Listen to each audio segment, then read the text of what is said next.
If you're wondering about, yeah, I assume you're searching around and wanted to learn about Parallelize in Rails 6. There is a Parallelize. I'm in the test helper, and it's on by default. I forget how many workers were on, maybe just two, but I made it four, or maybe it was four. I'm not sure.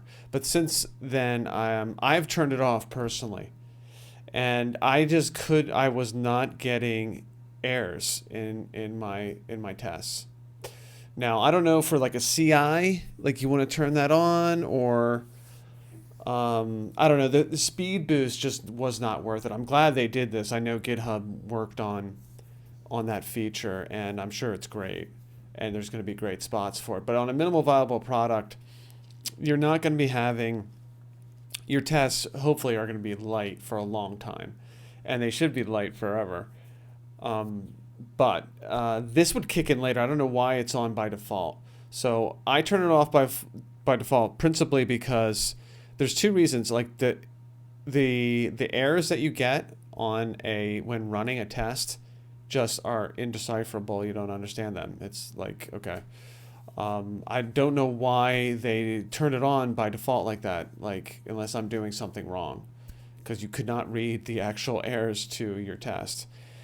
And then number two, some weirdness happens because, okay, I'm in here. If you look down on this list, it makes these databases as well.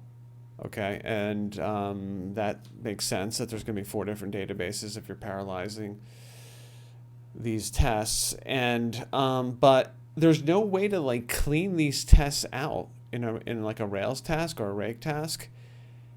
And like if something happened, like I messed up a migration a little bit, or that happens a lot when you're doing a minimal viable product. You're adding a column, you're taking something off, you're rolling back, and it like one time it got out of sync where sometimes you have to do a manual like reset of the test database to get it in line with some maybe some migration shenanigans you did.